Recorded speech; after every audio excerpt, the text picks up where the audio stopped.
Hello everyone, this is Achita. Welcoming you to this YouTube channel. இன்னைக்கு இந்த வீடியோல நம்ம என்ன பார்க்க போறோம் அப்படின்னா PGTRB யூனிட் 7ல இருக்கக்கூட காமன்வெல்த் லிட்ரேச்சர்ல இருக்க A Song of Hope அப்படின்ற போமோட டீடைல்ட் எக்ஸ்பிளனேஷன் தான் பார்க்க போறோம்.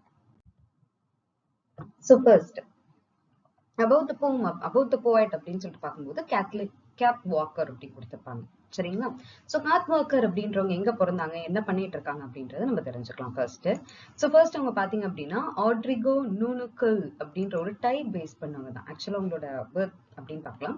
பர்த் நேம் பாத்தீங்க அப்படின்னா கேத்லின் ஜீன் மேரி ரஸ்கா அப்படின்ற நேம்ல தான் பிறக்கிறாங்க. பட் என்ன ட்ரைப் அப்படின்னு பாத்தீங்கன்னா நுணுக்கல் ட்ரைப். நுணுக்கல் ட்ரைப் அப்படின்னு சொல்லும்போது ஆஸ்திரேலியால இருக்கக்கூடிய ஒரு அபார்ஜினல் கேட்டகரியை பேஸ் பண்ணுவாங்க. அபார்ஜினல் அப்படின்னு சொன்ன உடனே அபார்ஜினல்ஸ் யாரு சொல்லுவாங்க அப்படின்னு பாத்தீங்கன்னா ஆஸ்திரேலியன் நேட்டிவ்ஸ் சொல்லுவாங்க. சரிங்களா? சோ ஆஸ்திரேலியன் நேட்டிவ்ஸ் அப்படின்னு சொல்லும்போது அங்க ஊர்லயே இருக்கக்கூடிய பழங்குடியினர் மக்கள் அப்படின்ற மாதிரி கூட நம்ம ஞாபகம் வச்சுக்கலாம். Got so 3rd November 1920ல பிறக்கிறாங்க. எங்க அப்படின்னு பாத்தீங்க அப்படின்னா மிஞ்சிர்பா, குயின்ஸ்லாண்ட், ஆஸ்திரேலியால பிறந்திருக்காங்க. So she passed out in the date of 16 September 1993 at the age of 72 in Brisbane, Queensland, Australia. அவங்களோட நேம் பாத்தீங்க அப்படின்னா கேத் வாக்கர் அப்படின்னும் கேத்லின் ரஸ்கா அப்படின்னு சொல்லலாம். கேத்லின் ரஸ்கான்றது இங்க இருந்தே அவங்களோட நேம் எடுத்திருப்பாங்க. அவங்களோட பர்த் நேம்ல இருந்து கேத் வாக்கர் ஆஸ் யூஷுவல் ஸ்பௌஸோட நேம் பின்னாடி சேர்த்து கொடுக்கறது தான். Bookkeeping, typing, shorthand இதெல்லாம் அவங்களோட education. So she was primary education மட்டும் தான் கம்ப்ளீட் பண்ணியிருக்காங்க. வென் நர்சிங் படிக்கணும்னு சொல்லிட்டு போகும்போது அவங்க வந்து அபார்ஜினல் ட்ரைப் அப்படின்றதுனால அவங்க வந்து அலோவ் பண்ணல, எஜுகேஷனுக்கு வந்து ஸ்டாப் பண்ணிருக்காங்க. ஓகேவா? She was not permitted to have education that to as a nurse அப்படின்னு சொல்லலாம். So அதனால என்ன பண்றாங்க அப்படின்னா she joined the army and she held the position of an army officer, writer, teacher and a poet. எங்க employment எங்க இருந்திருக்கு அப்படின்னு பாத்தீங்க அப்படின்னா ஆஸ்திரேலியன் விமென்ஸ் ஆர்மி சர்வீஸ்ல இருந்திருக்கு. நெக்ஸ்ட் நூனுக்கல் நூகி எஜுகேஷனல் கல்ச்சரல் சென்டர் அப்படின்ற அந்த அபார்ஜினல் ட்ரைப்காக இருந்த சென்டர்ஸ்ல வந்து ஒர்க் பண்ணியிருக்காங்க. ஸோ உங்களுடைய ஹஸ்பண்ட் பாத்தீங்க அப்படின்னா Bruce Walker, Dennis Walker and Vivian வாக்கர்னு 2 பசங்களும் இருந்திருக்காங்க. அவங்க அம்மா அப்பா பாத்தீங்கன்னா Ted Walker and Lucy Ruska. Okay, so அவங்க எதுக்கு ஹைலி நோன் அப்படின்னு சொல்லிட்டு பார்த்தோம் அப்படின்னா poetry, acting, writing, aboriginal right activism இதுதான் ரொம்ப இம்பார்ட்டன்ட். இது அபார்ஜினல் ரைட் ஆக்டிவிஸ்ட்ல ரொம்ப ஆஸ்திரேலியன் சைட்ல ரொம்ப பேர் வாங்கினவங்க பாத்தீங்கன்னா கேத்லின் ரஸ்கா தான். சரிங்களா? So she is known for the political parties of Communist Party of Australia, Australian Labour Party and Australian Democratic Party. And she is the board member of Federal Council for the Advancement of Aboriginal and Torres Strait Islanders அப்படின்றது FATSI அப்படின்னு சொல்லலாம். சரி, அதோடைய board மெம்பராகவும் இருந்திருக்காங்க. And she is the recipient of many awards. என்னென்ன அவார்ட்னு பார்க்கும்போது மேரி Gilmour medal 1970ல வாங்கியிருக்காங்க. ஜெஸ்ஸி Lichfield award 1975ல வாங்கியிருக்காங்க. International acting award, she is an actress அப்படின்னு சொல்றதுனால ஃபெலோஷிப் ஆஃப் ஆஸ்திரேலியன் ரைட்டர்ஸ் அவார்டும் வின் பண்ணியிருக்காங்க. And she is order of merit, இதுதான் ஆர்டர் ஆஃப் பிரிட்டிஷ் எம்பையர் வந்து 1970ல இருந்து 1988 வரைக்கும் வின் பண்ணாங்க. ஆனரரி டாக்டரேட் வந்து குயின்ஸ்லாண்ட் யூனிவர்சிட்டி ஆஃப் டெக்னாலஜி உங்களுக்கு கொடுத்திருக்கு. அண்ட் மேக்கர் யூனிவர்சிட்டியும் கொடுத்திருக்காங்க. அதே மாதிரி டாக்டர் வந்து கிரிஃபித் யூனிவர்சிட்டியும் கொடுத்திருக்காங்க. சரிங்களா? அண்ட் her works அப்படின்னு சொல்லிட்டு பார்க்கும்போது நிறைய பப்ளிஷ் பண்ணியிருக்காங்க, நிறைய எழுதியிருக்காங்க. சரிங்களா? ஸோ we are going அப்படின்றது தான் அவங்களோட ஃபர்ஸ்ட் ஒர்க். ஸோ இம்பார்ட்டன்ட் பார்த்தீங்க அப்படின்னா we are going அப்படின்றது 1964ல அவங்களுடைய ஃபர்ஸ்ட் புக். அது எப்படி சொல்றோம் அப்படின்னா first book by an aboriginal women to be published. Aboriginal women எழுதி பப்ளிஷ் ஆன ஃபர்ஸ்ட் புக் அப்படின்னு சொல்லிட்டு பாத்தீங்கன்னா இதுதான். சரியா? we are going அப்படின்றது 1964ல. சரியா? அதுக்கு அடுத்து பாத்தீங்கன்னா the dawn is at hand அப்படின்ற ஒர்க் வந்து 1966ல வந்துச்சு. my people a காத்வாக்கர் கலெக்ஷன் அப்படின்னு ஒண்ணு வந்துச்சு. அது வந்து 1970ல வந்துச்சு. அதுல என்னென்ன இருக்குன்னு பாத்தீங்கன்னா அவங்களோட ப்ரீவியஸ் போயட்ரி, ஃபிக்ஷன், எஸ்ஸேஸ் இது எல்லாத்தையுமே அந்த ஸ்பீச் ஃபார்மேட்ல மாத்தி கொடுத்துருந்துருக்காங்க. And start work with dream time அப்படின்ற ஒர்க் வந்து 1972ல வந்தது. அதுல என்ன இருக்குன்னு பாத்தீங்கன்னா சைல்ட்ஹுட் ஸ்டோரிஸ், அவங்களோட ஸ்டோரிஸ் ஆஃப் சைல்ட்ஹுட்டும் அபாரிஜினல் ஃபோக் டெய்ல்ஸும் இருந்துச்சு. சரிங்களா? ஸ்டார்ட் ஒர்க், ட்ரீம் டைம் அப்படின்ற ஒர்க்ல. Got next one father sky and mother earth. இது வந்து ஒரு சில்ட்ரன் புக். காட் நேம்ல ஈஸியா ஐடென்டிஃபை பண்ணிக்கலாம், father sky and mother earth அப்படின்றது. அதுக்கப்புறமேட்டு த ரெயின்போ சர்பென்ட் அப்படின்ற ஒர்க் பாத்தீங்கன்னா 1988ல வந்து பப்ளிஷ் பண்ணிருக்காங்க. ஓகேவா?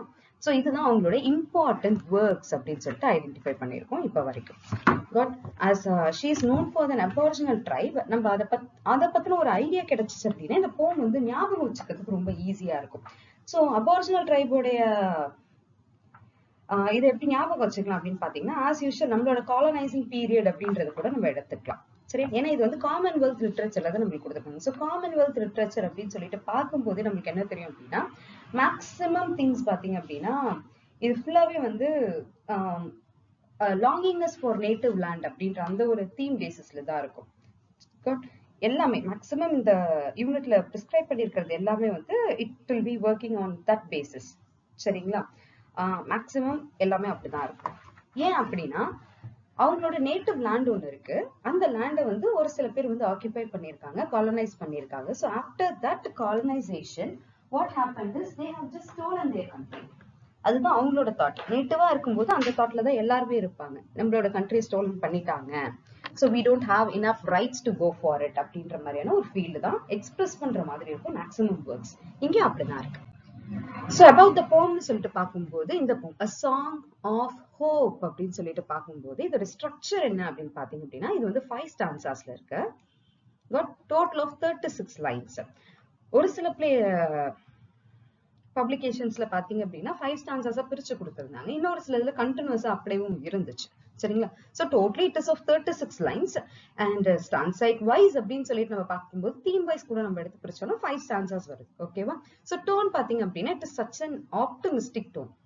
ஓகே, சோ எப்படி உங்களோட போம் வந்து ஒரு ரெவல்யூஷனிஸ்டிக்கா இருக்கும், ஒரு ஸ்லோகனிஸ்டிக்கா இருக்கும். ஆக்சுவலா ஒரு லைனுமே பார்க்கும்போது பளிச்சுன்னு ஏதோ ஒரு பஞ்ச் டைலாக் பேசினா எப்படி இருக்கும் அந்த மாதிரி இருக்கும். ஒரு ஆப்டிமிஸ்டிக் டோன்ல ஒரு ப்ராஃபட்டிக் டோன்ல கேட்கற மாதிரி இருக்கும். சோ சிம்பிளா இருக்கும், டைரக்டா மீனிங் புரியுற மாதிரி இருக்கும் இவங்களோட போம்ஸ் எல்லாமே. சரிங்களா?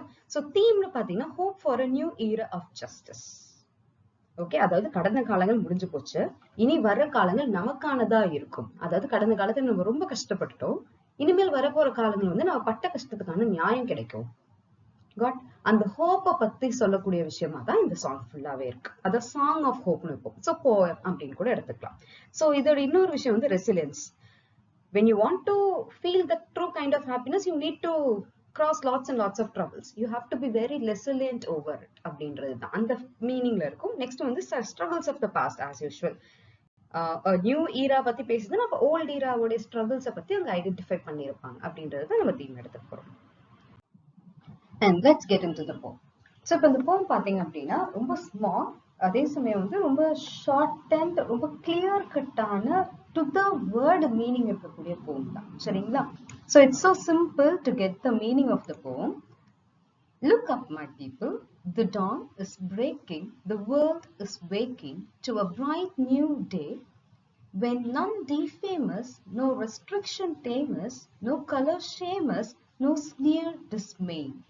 ஸோ கிளியர் கட்டா வந்து ஒரு பாயிண்ட் கொடுக்குறாங்க. என்ன கொடுக்குறாங்க அப்படின்னு சொல்லிட்டு பாத்தீங்க அப்படின்னா, ஃபர்ஸ்ட் ஸ்டார்டிங் பாருங்க, அவங்க வந்து ஒரு ஓல்டு ஸ்ட்ரகிள்ல இருந்து இப்போ வந்து ஒரு பாசிட்டிவான ஒரு பிளேஸை நோக்கி போய்கிட்டு இருக்காங்க. சரி, சரியா? ஸோ ஃபுல் அண்ட் ஃபுல் அவங்க கன்வே பண்ணக்கூடிய விஷயம் என்னன்னு பாத்தீங்கன்னா positive hope that is reaching us அப்படின்றது தான். ஸோ என்ன சொல்றாங்க அப்படின்னு பாத்தீங்கன்னா, look up my people. So நுணுக்கள் என்ன பண்றாரு அப்படின்னு சொல்லிட்டு பார்க்கும்போது அவங்களோட பீப்புளை நோக்கி பேசுற மாதிரி தான் இருக்கு. So look up my people, the dawn is breaking. So what he is saying is, look up my people, the dawn is breaking. என்ன சொல்றாரு அப்படின்னா, dawn is breaking. dawnனா early morning, விடியல், புதுசா ஒரு விடியல் நம்மளுக்காக உருவாகுது அப்படின்னு சொல்றாரு. the dawn is breaking, the world is waking. so எப்பயுமே இரவுன்னு ஒண்ணு இருந்துச்சுன்னா கண்டிப்பா பகல்னு ஒண்ணு இருக்கும். சோ விடியல் அப்படின்ற ஒரு விஷயம் எல்லாருக்குமே பொதுவான ஒரு விஷயம் தான். இதுல வந்து புதுசா நடக்கக்கூடிய ஒரு விஷயமோ இல்லைன்னா வியக்க தகுந்த ஒரு விஷயமோ எதுவுமே கிடையாது. பட் சிம்பிளா அவர் என்ன சொல்றாரு பாருங்க, the dawn is breaking, the world is waking. ஏன்னா விடியற் காலையில அப்படின்னு சொல்லும் போது எப்பயுமே என்ன ஆகும்னா உலகமே வந்து எழுந்திருக்கும். கரெக்டா? சோ அவரை பொறுத்த அளவுக்கு என்ன சொல்றாரு அப்படின்னா, நமக்கான விடியற் காலம் வந்துருச்சு. சோ அதனால உலகமே எழுந்திருக்குது. அதாவது நம்ம உலகம் வந்து இப்ப எழுந்திருக்க ஆரம்பிச்சிருச்சு. சோ தட் மீன்ஸ் நம்ம இந்த அபாரிஜினல்ஸா இருக்கும்ல, நமக்கான உரிமைகள் நம்மளுக்கு கிடைச்சிருச்சு. சோ அந்த காரணத்துக்காக நம்மளோட உரிமை நமக்கு கிடைச்சிருச்சு அப்படின்னு சொல்லும் போதே நம்மளுக்கான எழுச்சி வந்து ஆரம்பிச்சிருச்சு அப்படின்னு சொல்றாரு. The world is waking to a bright new day. எதை நோக்கி எழுந்திருக்குதான்? to a bright new day. நம்மளோட நற்காலத்துக்காக, அதாவது நம்மளோட பொற்காலத்துக்காக நம்ம ஸ்டார்ட் பண்ணிட்டோம். நம்மளோட கஷ்டம் எல்லாமே முடிஞ்சிருச்சு. so we are going to begin a new beginning, a new normal, a new era அப்படின்ற மாதிரி கான்செப்ட் எடுத்துட்டு வர. சரிங்களா? so when எதை நோக்கி எந்த மாதிரியான ஒரு நியூ டே அப்படின்னா, when none டிஃபேமஸ். நம்மள யாருமே இனிமேல் என்ன பண்ண முடியாது, டிஃபேம் பண்ணவே முடியாது, பழி சொல்லவே முடியாது, நம்மள யாருமே வந்து இகழவே முடியாது. So none is going to defame us. No restrictions tame us. So actually இது எல்லாமே பாத்தீங்க அப்படின்னா உங்களோட பாஸ்ட் ஸ்ட்ரகிள்ஸ பத்தி ஒரு சொல்லக்கூடிய வேர்ட்ஸா தான் இருக்கு. சரியா? முன்னாடி நம்மள என்ன பண்ணிட்டு இருந்தாங்க, எல்லாருமே நம்மள டிஃபேம் பண்ணாங்க. அதே மாதிரி நிறைய ரெஸ்ட்ரிக்ஷன்ஸ் வந்து நம்மள டேம் பண்ணுச்சு அப்படின்னு சொல்ல. ரெஸ்ட்ரிக்ஷன் டேமஸ் அப்படின்னு சொல்லும்போது இங்க நம்ம என்ன எடுத்துக்கலாம் அப்படின்னா அடிமையாக்கி வச்சிருந்தாங்க. டேம் அப்படின்ற இந்த வேர்டை வந்து ஹியூமன்ஸ்க்கு யூஸ் பண்ண மாட்டோம், அனிமலிஸ்டிக்கான வேர்ட் தானே அது, அந்த அனிமல் டெண்டன்சிக்காக யூஸ் பண்றதுதான். அதே மாதிரிதான் நம்மளோட ரெஸ்ட்ரிக்ஷன் நம்மள என்ன பண்ணி வச்சிருந்தது, டேம் பண்ணி வச்சிருந்தது. அதாவது பிளாக்ஸ் இவங்க, ஒயிட் இவங்க, பிளாக் இப்படிதான் இருக்கணும், ஒயிட் அவங்களுக்கு அடிமையா தான் இருக்கணும், இதுதான் உங்களோட ஒர்க், இதுதான் உங்களோட டியூட்டிஸ் அப்படின்னு சொல்லி பிரிச்சு வச்சிருந்தாங்கல்ல. அந்த ரெஸ்ட்ரிக்ஷன்ஸ் வந்து நம்மள என்ன பண்ணிருந்ததுன்னா டேம் பண்ணிருந்தது, அதாவது பழக்கி வச்சிருந்தது. எப்படி வந்து ஒரு ஜூல ஒரு அனிமலை பழக்கி வச்சிருக்காங்களோ, இந்த ரிங் நீ இப்படிதான் தாண்டணும்னு சொல்லிட்டு அந்த மாதிரி நம்மளோட ரெஸ்ட்ரிக்ஷன் பழக்கி வச்சிருந்துச்சு. பட் இப்ப என்ன பண்ணுது, there is no restriction to tame us. நம்மள எந்த ரெஸ்ட்ரிக்ஷனும் என்ன பண்ணாது, டேம் பண்ணாது. no color shame us. ஐயோ, நம்மளோட ஸ்கின் டோனை நினைச்சு நம்மளே ரொம்ப கவலையா ஃபீல் பண்ணோம்ல, அந்த மாதிரியான விஷயங்கள்லாம் இப்ப என்ன பண்ண போறது இல்ல, இருக்க போறது கிடையாது. there is no color going to shame us. our skin is rich in its own minerals. that's it. சரியா? ஒருத்தவங்களும் யூனிக் தான். our skin is for us alone. நம்மளோட டெக்ஸ்டர் வேற, நம்மளோட டோன் வேற. நம்மளோட டோன் ரொம்ப யூனிக். நம்மளோட டோனை யாரோட என்ன பண்ண முடியாது, கம்பேர் பண்ண முடியாதுன்ற அந்த ஒரு யூனிக்னஸ் வந்து இருக்க போகுது. no color is going to shame us or no sneer dismay. sneer dismay அப்படின்னு சொல்லும்போது என்ன பாயிண்ட் பண்றாங்கன்னா, sneer அப்படின்னு சொல்லும்போது ஒரு விதமா நக்கலா, இன்னும் ஈக்குவலண்டா சொல்லுவோம், ஏளனமா சிரிக்கிறது அப்படின்னு சொல்றோம்ல, அந்த மாதிரி ஒரு மாதிரி அன்வான்டா நக்கலா நம்மள வந்து ரொம்ப இன்ஃபீரியரா பார்த்து சிரிப்பாங்கல்ல, அந்த மாதிரியான டோன் தான். நார் ஸ்னியர் டிஸ்மே. எந்த ஒரு ஸ்னியரும் எந்த ஒரு ஏளனமான விஷயங்களும் நம்மள என்ன பண்ண போறது இல்ல, it is not going to டிஸ்மே us அப்படின்னு சொல்றாங்க. சரியா? So this is the end of the first stanza. We'll go to the next one. So second stanza என்ன சொல்றாரு அப்படின்னு பார்ப்போம். Now brood no more on the years behind you. The hope assigned you shall the past replace. When a juster justice grown wise and stronger points the bone no longer at a darker race. ரொம்ப ஸ்வீட்டா சொல்றாருன்னு வச்சுக்கலாம். Now brood no more on the years behind you. ஐயோ இப்படி ஆயிடுச்சு, இவ்வளோ கஷ்டப்பட்டோமே, இவ்வளோ கஷ்டமேன்னு சொல்லிட்டு no brood, don't brood of it. அதை நினைச்சு வருத்தப்படாதீங்க. brood no more. இது முடிஞ்சிருச்சு, இதுக்கு மேல நீங்க என்ன பண்ண தேவையில்ல, கவலைப்பட வேண்டாம். on the years behind you, that means நீங்க கடந்து வந்த பாதையை நினைச்சு இப்ப என்ன பண்ணாதீங்க, கவலைப்பட வேண்டிய அவசியமே இல்லை. the hope assigned you shall the past replace. so இந்த years behind you அதை நினைச்சு நீங்க brood பண்ணிக்கிட்டு இருக்கீங்கல்ல, அத என்ன ரீப்ளேஸ் பண்ண போகுது அப்படின்னா hope will replace you அப்படின்னு சொல்றாரு. The hope assigned you shall the past replace. இது அப்படியே மாத்தி போட்டு மீனிங் புரிஞ்சுக்கிட்டீங்கன்னா ரொம்ப ஈஸியா இருக்கும். The hope assigned you shall replace the past. அவ்வளவுதான் மீனிங். So மிஸ்மேட்ச் பண்ணி போட்டோம்னா ஈஸியா மீனிங் நம்மளுக்கு கிடைச்சிடும். சரியா? அதுதான் நம்ம கடந்து வந்த பாதைகள் எல்லாத்தையும் நம்பிக்கைன்ற ஒரு வார்த்தை என்ன பண்ணிரும், அது வந்து மாத்திரும். அவ்வளவுதான். நம்மளுக்குள்ள எவ்வளவு கஷ்டம் இருக்கும், எவ்வளவு ஸ்ட்ரகிள் தாண்டி தான் படிச்சிருக்கோம், இவ்வளவு தூரம் வந்திருக்கோம். சரிங்களா? சோ இவ்வளவு கஷ்டப்பட்டேனேன்னு சொல்லிட்டு யோசிக்காதீங்க. நான் இந்த இடத்துக்கு போனா இவ்வளவு நல்லா இருப்பேன் அப்படின்ற அந்த ஹோப் என்ன பண்ணும், அந்த பாஸ்ட் ஸ்ட்ரகிள்ஸ் எல்லாத்தையும் replace பண்ணிரும். The hope assigned you shall the past replace.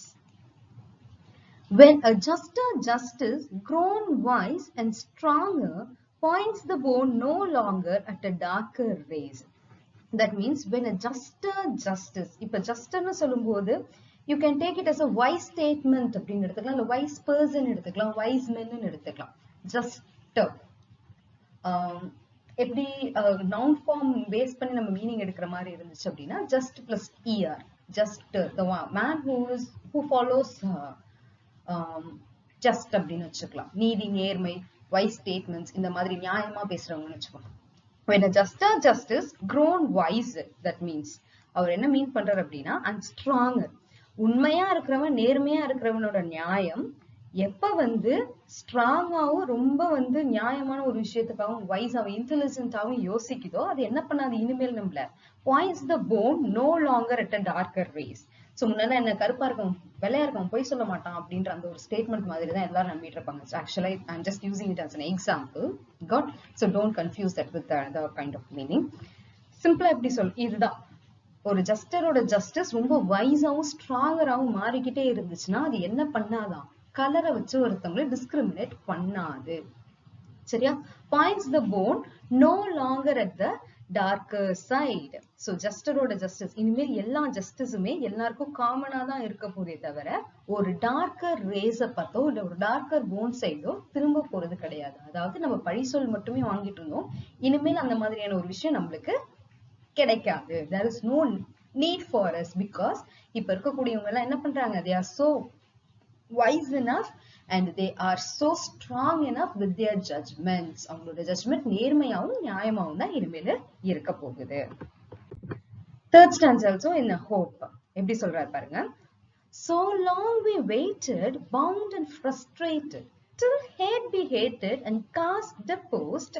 Now lights shall guide us, no goal denied us, and all doors open that long way closed. So complete optimistic statements. என்ன சொல்றாங்க? So long we waited, bound and frustrated.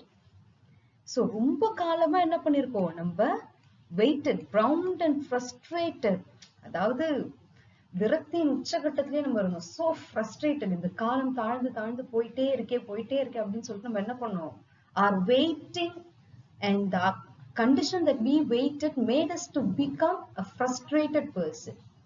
சரி, எதுவுமே வேணாண்டா, வாழ்க்கையே இதுதான் உலகம் அப்படின்ற அந்த ஒரு நிலைமைக்கு நம்ம வந்திருந்தாலும் don't worry. So long நம்ம வெயிட் பண்ணிட்டு இவ்வளவு ஃப்ரஸ்ட்ரேஷன்ஸை கடந்து வந்துட்டோம். But now till hate be hated and caste deposed, now light shall guide us. So எந்த அளவுக்கு ஃப்ரஸ்ட்ரேட் ஆயிருக்கும் இது ரெண்டு இடத்துலயும் நம்ம எடுத்துக்கலாம். சோ செமிகோலன் நீங்க இருக்கிறதுனால நம்ம மேல இருந்து இந்த 4 லைன்ஸ் வரைக்கும் மீனிங் எடுத்துக்கிட்டோம்னு வச்சுக்கோங்களேன். இது எப்படி வரும் பாருங்க. So long we waited, bounded and frustrated, till hate be hated and caste deposed. எவ்வளோ ஃப்ரஸ்ட்ரேட் ஆயிருந்தோம்னா till hate be hated, வெறுப்பே வெறுக்கிற அளவுக்கு. சரியா? அந்த அளவுக்கு நம்ம என்ன பண்ணோம்? We have been hated and we also hated the conditions that we are in, and caste deposed. Caste வந்து அப்படியே ஃபுல்லா படிஞ்சு போய் இருந்துச்சு எல்லா இடத்துலயும். சரியா? We have been so cruelly and brutally treated by most of the people. Now light shall guide us. Hopeful statement. இவ்வளவு நம்ம கஷ்டப்பட்டோம். இப்போ now light shall guide us. நம்மள இப்ப இந்த லைட் என்ன பண்ண போகுது? கைட் பண்ணி கூட்டிட்டு போக போகுது. அந்த dawn lights இருக்குல்ல, ஃபர்ஸ்ட் ஸ்டான்ஸால செகண்ட் லைன், அதுதான் அந்த செகண்ட் லைன் என்ன பண்ணுதுன்னா அந்த டான் வந்து நம்மள அந்த லைட் வந்து நம்மள கைட் பண்ணி கூட்டிட்டு போக போகுது. எங்க கூட்டிட்டு போக போகுதுன்னு பாத்தீங்கன்னா no goal denied us. இனிமேல் எந்த கோலும் நம்மள என்ன பண்ண போறது இல்ல, டினை பண்ண போறதே இல்ல. நல்லா பாத்துக்கோங்க, ஸ்டேட்மெண்ட் ரொம்ப important. No goal denied us. It is not us we denied the goal. The goal denied us. Now there is no goal is going to deny us because it is our goal. So we are going to put the goal. That's it. God. So now light shall guide us, no goal denied us, and all doors open that long way closed. இது வரைக்கும் மூடி இருந்த எல்லா கதவுகளும் திறக்கப்பட்டது. பந்து அழகா அந்த பால் வந்து அந்த போல் கிட்ட ரெடியா நிக்குது. Just only one thing is waiting for us. This light is guiding us to get into the stadium and kick the ball right to the goal post where now one is there to stop us. That's all. Good. So clear கட்டா நம்மளுடைய rights Australia is for Australians அப்படின்ற அந்த ஒரு statement நம்மளுக்கு கிடைக்க போகுது அப்படின்ற அந்த ஹோப்ல அவர் சொல்றாரு. Okay, so that's it. No, now light shall guide us, no goal denied us, all doors are open that long were closed. Here in the final stanza he says, see plain the promise, dark freedom love, night's nearly over, and thou long the climb, new rights will greet us, new mateship meet us, and joy complete us in our new dream time. To our fathers' fathers, the pain, the sorrow, to our children's children, the glad tomorrow. So ஒரு optimistical tone, அசரீரி ஒலிக்கிற மாதிரி அழகா சொல்றார். எப்படின்னா, see plain the promise, dark freedom love. நம்மள அப்படியே அந்த Australians எல்லாரையும் பார்த்து சொல்ற மாதிரி இருக்கு. See plain the promise, dark freedom love. என்ன சொல்றான்னா, நான் உங்களோட ப்ராமிஸை மட்டும் நீங்க நினைச்சுக்கோங்க. Dark freedom love, that means இந்த பிளாக் பீப்புள் இருக்காங்களா அவங்களுக்காக சொல்றது. டார்க் ஃப்ரீடம் லவ், எப்படா நம்மளுக்கான விடிவு காலம் வரும்னு நினைக்கிட்டு இருந்தீங்கல்ல, சி பிளேயிங் த ப்ராமிஸ். இந்த ப்ராமிஸ் எல்லாரும் ஞாபகம் வச்சுக்கோங்க. Nights nearly over. இந்த நைட்ஸ்ன்றது நைட் இஸ், சரிங்களா, ஐஎஸ் வர அந்த மீனிங் தான். நைட் இஸ் நியர்லி ஓவர், நம்மளோட இருள் முடிஞ்சிச்சு, நம்மளுக்கான விடியற்காலம் ஆரம்பிச்சிருச்சு. So night is nearly over and தோ லாங் த கிளைம். ஆனா இந்த இரவை கடந்து வர்றது வந்து சாதாரண விஷயம் இல்லை. இது ஒரு மிகப்பெரிய இரவு. ரொம்ப காலம் நம்ம ஏறி ஏறி ஏறி இது ஒரு பெரிய சிகரம், அடைய முடியாத சிகரம் தான். இந்த பயணங்கள் ரொம்ப நெடுந்தூரமா இருந்துச்சு. தோ லாங் த கிளைம், எவ்வளவு தூர பயணமா இருந்தாலும் அவ்வளவு தூரம் ஏறி வந்ததுக்கு அப்புறம் நம்மளுக்கு இப்ப என்ன கிடைக்குது? New rights will greet us. நம்மளுக்கு என்ன கொடுக்க போறாங்க? புது உரிமைகள் நம்மளுக்கு வரப்போகுது. New right is going to come for us. இந்த எலெக்ஷன்ல ஓட்டு போற உரிமை கூட வச்சுக்கலாம், சரிங்களா. New rights will greet us, new mateship meet us. நம்மளுக்கான புது புது உறவுகள் உருவாக போகுது. இனிமேல் பிளாக் அண்ட் ஒயிட் என்ற டிஸ்கிரிமினேஷன் கிடையாது, எல்லாரும் ஈக்குவல் தான் அப்படின்ற அந்த ஒரு நியூ மேட்ஷிப் நம்மளுக்கு கிடைக்க போகுது. And joy complete us. நம்மளுக்கு முழுசா என்ன இருக்க போகுது? ஹாப்பினஸ் மட்டும்தான், ஜாய் மட்டும்தான் இருக்க போறேன். ஜாய் கம்ப்ளீட் அஸ் இன் அவர் நியூ ட்ரீம் டைம். நம்மளை எப்ப அப்படின்னா நம்மளோட நியூ ட்ரீம் டைம்ல. நியூ ட்ரீம் டைம்னா the Australia that he wants to be. அந்த ஒரு ஹோப்காக, ஒரு நியூ விடியலுக்காக எழுதுறாருல, அதுதான் இந்த ட்ரீம் டைம் அப்படின்றது, சரியா. இதை நோக்கி தான் இந்த ஃபுல் போயமே அவர் எழுதியிருக்காரு, the dream time. So the dream time சொல்லும்போது அவங்களோட ஃப்ரீடம் மொமெண்ட் அப்படின்னு வச்சுக்கலாம், to dream time.